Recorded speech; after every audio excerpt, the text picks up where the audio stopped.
نحمده ونصلي ونسلم على النبي الكريم أما بعد أعوذ بالله من الشيطان الرجيم بسم الله الرحمن الرحيم اقرأ باسم ربك الذي خلق پڑھو اپنے رب کے نام کے ساتھ جس نے پیدا کیا۔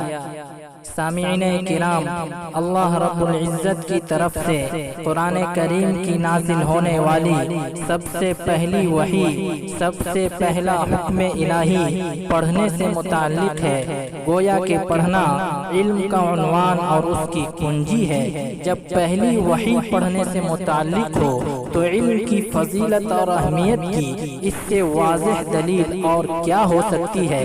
یہی نہیں بلکہ مزید تعلیم کی اہمیت کا اندازہ اس بات سے بھی لگایا جا سکتا ہے کہ اللہ تبارک و تعالی نے ہمارے اور آپ کے نبی شہنشاہ دو عالم حضرت محمد صلی اللہ علیہ وسلم کو علم کی زیادتی کے لیے دعا کی تعلیم دی ہے۔ ارشاد ربانی ہے وَقُلْ رَبِّ زِدْنِي عِلْمًا، اور کہیے اے میرے رب میرے علم میں اضافہ فرما۔ معلوم ہوا سب سے افضل اور برتر چیز علم ہی ہے۔ یہی وجہ ہے کہ علم کو حاصل کرنے کی ترغیب قرآن کریم نے دی ہے۔ فرمان باری ہے فَلَوْلَا نَفَرَ مِنْ كُلِّ فِرْقَةٍ مِّنْهُمْ طَائِفَةٌ لِيَتَفَقَّهُوا فِي الدِّينِ۔ ایک دوسرے مقام پر حکم ربانی ہے فَاسْأَلُوا أَهْلَ الذِّكْرِ إِن كُنتُمْ لَا تَعْلَمُونَ، تو پوچھو اہل علم سے اگر تم نہیں جانتے ہو۔ اس سے زیادہ تعلیم کی اہمیت اور میں کیا بتاؤں کہ قرآن کریم میں علم کا ذکر 80 بار اور علم سے نکلے ہوئے الفاظ کا ذکر سینکڑوں بار آیا ہے۔ میرے پیارے سامعین کرام، اسلام کی ایک بڑی خصوصیت اور بڑی خوبی یہ ہے کہ اسلام نے علم حاصل کرنے کو فرض قرار دیا ہے۔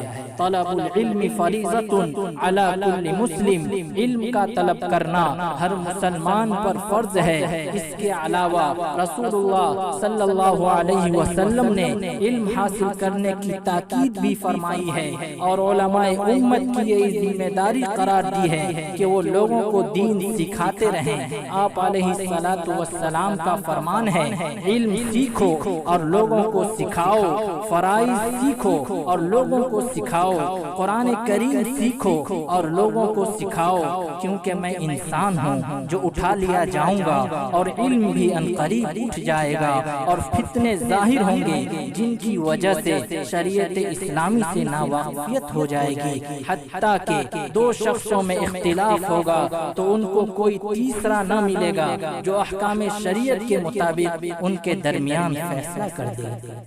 اسی لیے صحابہ کرام نے، تابعین اعظام نے اور ہمارے اکابر و اسلاف نے تعلیم کی اہمیت اور جہالت کے برے نتائج سے آگاہ کرنے میں اپنا بھرپور کردار ادا کیا ہے۔ مختصراً سنیے، سفیان ثوری فرماتے ہیں میری دانش اور سمجھ میں اشاعت علم سے افضل کوئی عبادت نہیں۔ امام احمد بن حنبل فرماتے ہیں کھانے پینے سے کہیں زیادہ انسان کو علم کی ضرورت ہے۔ حسن بصری فرماتے ہیں اگر اہل علم نہ ہوتے تو لوگ جانوروں جیسے ہو جاتے۔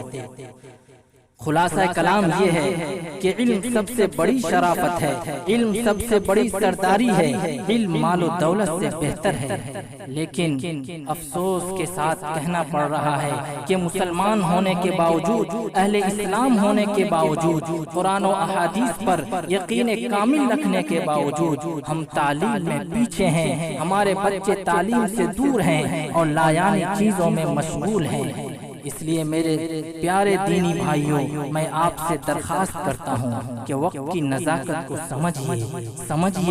سمجھیے اور اپنے بچوں کی تعلیم پر خصوصی دھیان دیجیے اور ان کی تعلیم پر خرچ کیجیے اور ان کے مستقبل کو روشن کیجیے۔ دینی اور دنیاوی دونوں علوم سے ہمکنار کیجیے اور اس سلسلے میں وقت اور حالات کو دیکھتے ہوئے اساتذہ کرام اور اہل علم حضرات سے مشورہ کیجیے۔ اللہ رب العزت عمل کی توفیق عطا فرمائے اور صحیح سمجھ عطا فرمائے۔ وآخر دعوانا ان الحمد للہ رب العالمین۔